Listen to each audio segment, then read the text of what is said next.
really want. So tell me what you want. I want a cold watermelon drink, not drink. Welcome. I am your host, Markia Butler. Glad you joined us today at Let Your Love Be Real Talk Show. We have a topic today that is dear to many hearts that has impacted the Black community and churches worldwide. But first, talk to me about the COVID-19 Delta variant. Oh, real quick. As you watch the show, there's a chat at the bottom of your screen or to the side of your screen that you can use to communicate throughout the show. You can also connect with me, your host, Markia Butler, on Instagram, as I'll be chatting live right now. Will we be shutting down again? Have you been governing yourself, wearing your mask, or taking any precautions to protect yourself and others while out and about? It's serious, and we cannot take it lightly. Health is wealth. So be thoughtful and do what needs to be done. We are rooting for you here at Let Your Love Be Real Talk Show.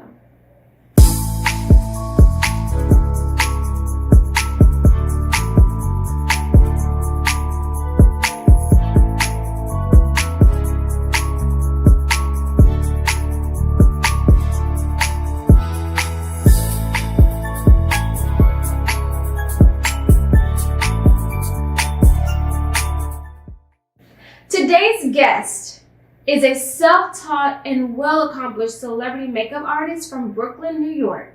Okay, BK! He has worked on networks such as NBC, Bravo, VH1, and Oxygen. He has worked with top celebrities such as 5-time Grammy Award winner Layla Hathaway, Mariah Carey, MC Lyte, and many more. Please join me in welcoming Londyn! Thank you so much for joining us today on Let Your Love Be Real Talk Show. I'm speaking with amazing makeup artist, Londyn. Londyn, tell us how you're doing. Welcome to the show. I appreciate it. Thank you so much for having me. So I'm excited. All right. So tell us about yourself, Londyn. Like, what do you do out here? What's going on? Where are you from? Well, besides being on the block now, I'm just joking. I am a professional makeup artist who has been doing makeup for 20 years. I've been in the business since 2010. So it's been about 11 years that I've been in the business, but self-taught. I didn't go to school for it. And originally from New York, Brooklyn, New York, by way of New Jersey, and I moved out here in 2017. So yeah, I mean, I am your makeup artist. I am your good friend. I am wardrobe stylist. I'm hairstylist if need be. I am it all. So I like to label myself right now as celebrity makeup artist and branding consulting. Well, you can hear some of the people you've worked with because you done touched some faces. You hear me?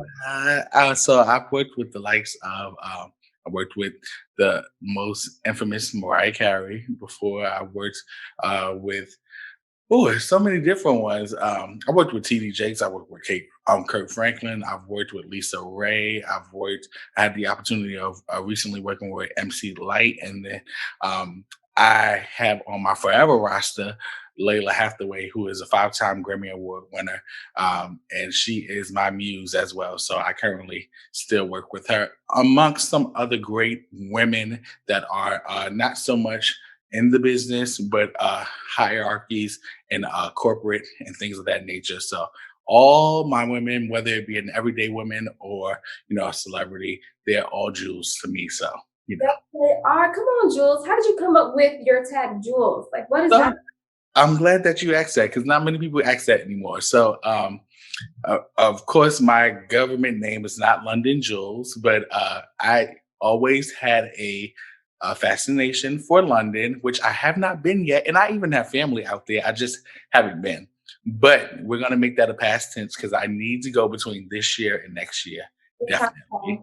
And then I've always loved Jules Santana, repping Harlem, New York, so I've loved the name. So I just took the name and, kind of had to add my own little twist to it. So Londyn is not spelled the regular way. It's spelled with a Y. And then Jules, well, originally it was going to be like Juwelz, but people just kept saying, "No, Londyn Juwelz, Londyn Juwelz." I was like, "It's Jules, it's Jules," because it was supposed to be like Joel Santana. But so I came up with that, and I just love it. Like most people don't even realize that that is not my born given name. My born given name is actually Adrian that my mother gave me, who I love so much. But and I love the name, but I just at that point in time of my life I wanted to be able to establish some sort of separation. And in this world that we live in this day and time, a lot of people don't go and do research on things. So I knew that people wouldn't really go and Google, oh, well, let me see, or even on my Instagram page, my actual government name is on there. And then I have London in quotation marks, but nobody really notices it because all they just see is just London. So, Well, I but it know. was something that I could have for I love myself. the idea. I noticed it, and I love the idea of jewels, calling women jewels, calling your artist jewels. That's so wonderful. And so I wanted to just ask about any information or advice you would give to makeup artists that are on the come up and they're interested in doing what you do. You're a celebrity makeup artist. So what I, about honestly, for me, it's just all about genuinely being yourself, genuinely honing into who you are as a person. A lot of that of the culture and the branding and just the placement has a lot to do with your personality. Having a good attitude at all times, putting your best foot forward, and practicing your craft, whether you go to school for it or if you're self-taught like myself, I still do not practice my craft. Like it's always, going to be some room for perfection. There's always going to be some room for learning. There's always going to be room for assisting. And when I say assisting, I don't mean being abused and assisting all the time and not being reciprocated for it or not being paid for it. Everything is not a paid gig, but then there are some that you must, stand straight and stand firm and say, well, what's the budget? Will I be compensated, for this? So it's just a balance and understanding and knowing, and seeing the bigger picture. And some things there's a bigger picture and some things and some other things may come out of it. And then if you really ain't got a bigger picture and it's just gonna go but so far, go and get your coin. get your Get coin? your Thank coin. Yeah. you. So, but yeah, I for me, I'm all about the we talk about energy and stuff like that all the time, but I'm all about the energy and what people can bring to the table as for themselves, not so much physically, but just with their personality and things of that nature. And that's so wonderful. Yeah. Also, so you're in the industry dealing with image. How important is image to you?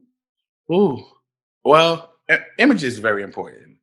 You can get kind of lost in the sauce because at all times people always expect you to be perfect. I'll even talk about today. I was just like, I'm gonna have to, line myself up and I gotta make sure. I was like, no, like it's just not that type of day. I don't feel like putting on all of that.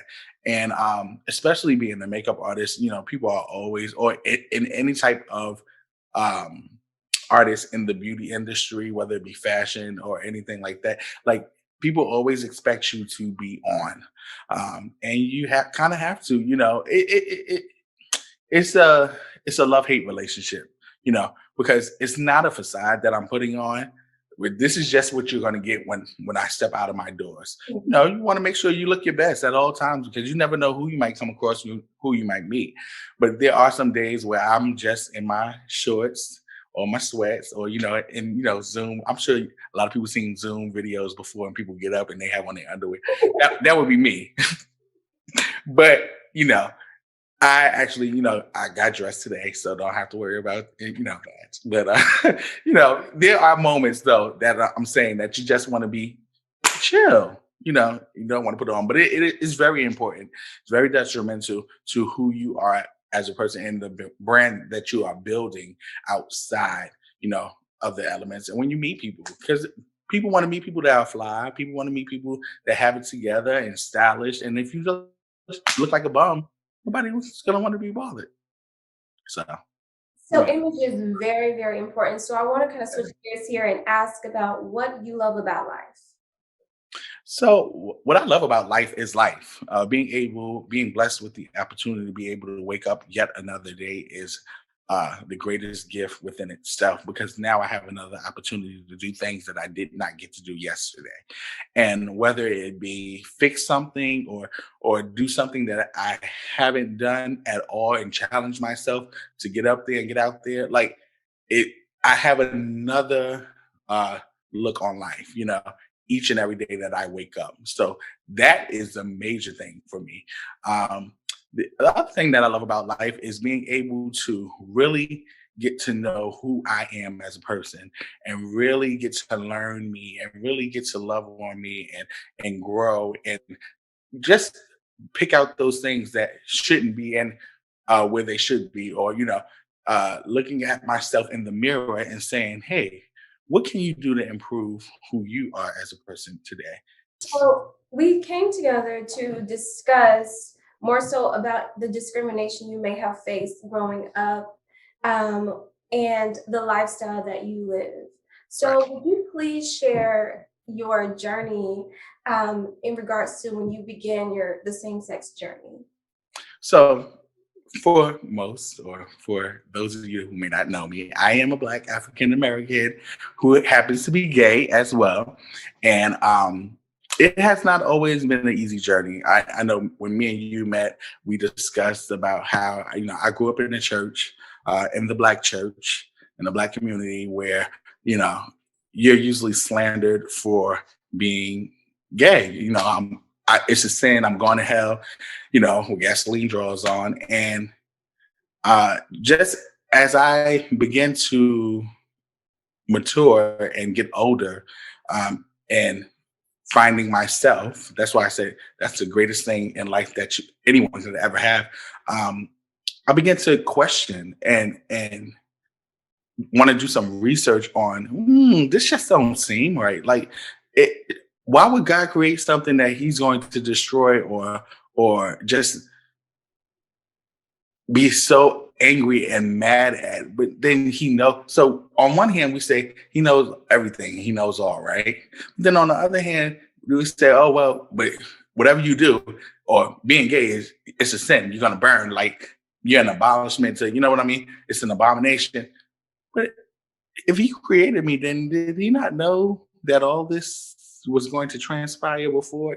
So those are the things. And just hearing people say, oh, you're not born like that, like, eh, you pick it up. No, since I can remember, my story was not that I was molested. I didn't have that story. And shout out to those that may have had that story and had to experience that and have gone through it and come through it, on top. But that was not my story. So then what happened? You know what I mean? What happened then? And for me, it was a thing of, you know, I couldn't be who I myself, because I was taught not to be it, or taught to hate it so much that it was just always something I put it in the back burner. So, and going to church, and being in church, and being in the choir and singing on the choir. So all those things played an effect. And having godparents that are in the ministry, and like higher ups, and in the ministry, bishops, and first ladies. So you just kind of close yourself in a shell and think that it's cool, and it's not. And it's sickening, and it can make you sick, not just like mentally, but physically as well, because you are not being able to be 100% you. So it wasn't until I got in my late 20s, my 30s, that I started to realize that, like, this it can't be right. Like, there has to be something better than this. And I started living my life, and that meant no restrictions, no holds bar. It is what it is, with all due respect for myself. So I wasn't out there just being, ratchet, but I was being who Adrian is, or London is, you know.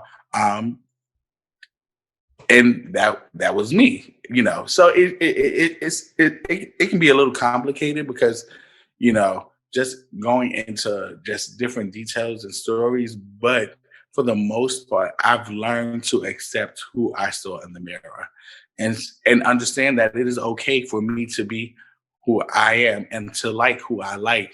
And that it's not wrong because at the end of the day, it's all love. So, you know, And you taught me something as well. When we had our conversation, you shared, you was like, God wrote my story just like he wrote yours. yeah, That like, everybody's. I mean, because I think that just in the world of today, we pick and choose uh, what we want to accept, what we don't want to accept. We pick and choose it can be right for you, but then if you turn it on my story, it's wrong for me. You understand what I mean? Like it's okay and fine for even the whole synopsis of, and I'll use this as an example, a woman being with a woman. That's that's the most funnest thing. Everybody is, oh yeah, guys love it. A man with a man, and then it's look like everybody is looking at you like, oh, it's so disgusting. But why are we so fascinated with women and women being together? But then the tables turn when it's the man and the man. It's all still love. You know what I mean? We happen to over sexualize things, and some other different elements come in, and that's what makes things harder.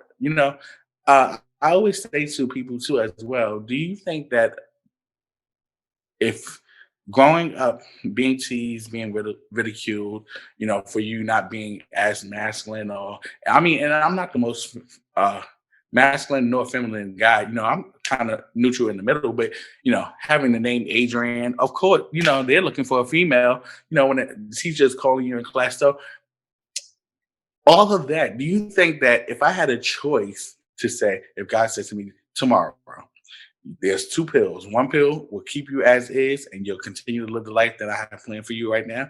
Or this pill will make you straight, and you'll live a heterosexual life, and you'll have this family.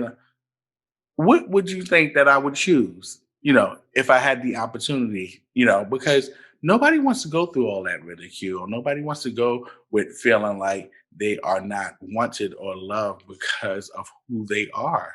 You know what I mean? So if I could avoid all that, well, then give me the blue pill then, and let's just do that. But at this day and time, though, if I was presented with that opportunity, I'm sticking with the red pill. I'm sticking with this life because now I fought for this life. I fought for who I am today to be where I'm at today. All the experiences have made me who I am today. So I wouldn't trade it in for anything. and But I do want to ask, growing up, did you have the support of family or friends or someone that you can turn to? And would you share for youth that may be seeking some sort of covering? I didn't really have. I mean, my family was there, but when you're growing up and you're in a closet or you're trying to hide who you are, there is no one to talk to because you don't want anybody to know your secret, or you don't want to disappoint that family or that family member or your mom or your dad. So who can I talk to?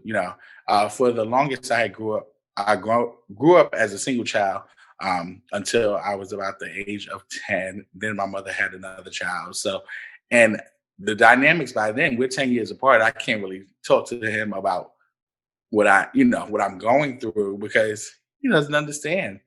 So when I'm 20, he's 10 and talking to a 10-year-old about something. So no, I didn't really have I faced everything either with my friends or those that were older around me that were also in the same lifestyle as me.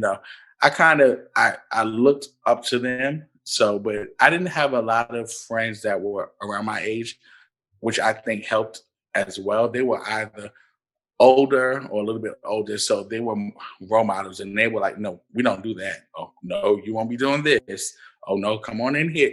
So I had that element, but other than that, like just talking, I wasn't much of a talking growing up. Yeah, more of an observer. So So, with the knowledge that you have now, is there any information you can give youth of today who may need to have someone yeah, to? Yes, absolutely. What I would tell the youth of today is to first, I mean, they have to be open and ready to listen. I think that the youth of today feel that what I once did as well, feel that they know everything. Um, and that's not always the case. You know, it's good to have older people or role models around you that can say when you're wrong and not always praise you about when you're right, or can say, "Hey, I see you going down the wrong path. You know, you might want to try something a little bit different."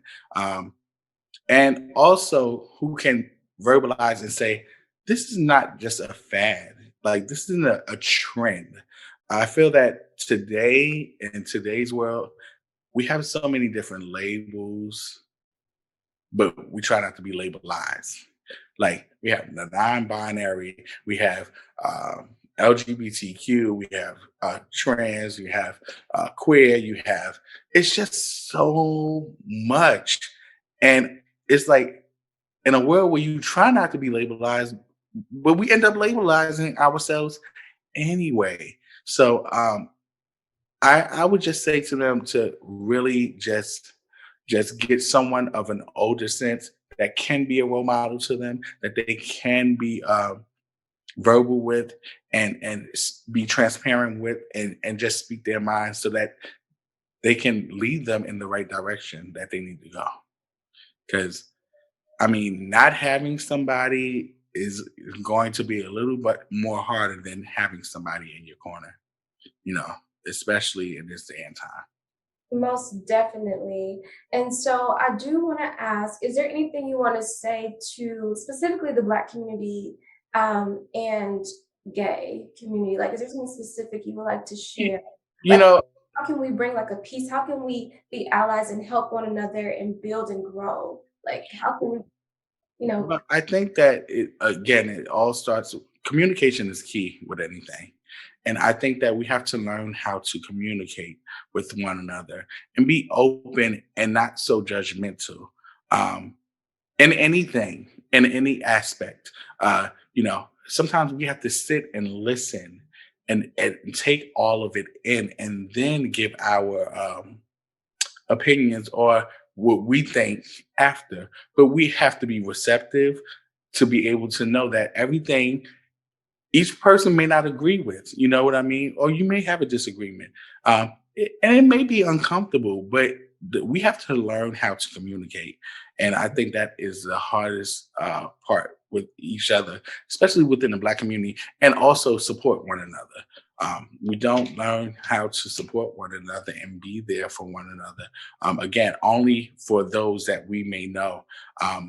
When I pray for everybody. It's not just a, oh, well, I'm just praying for me and mine, and the rest of them, if they get it, they get it. If not, no. Like we have to learn how to come together, and if we can learn how to come together, that's only one step closer.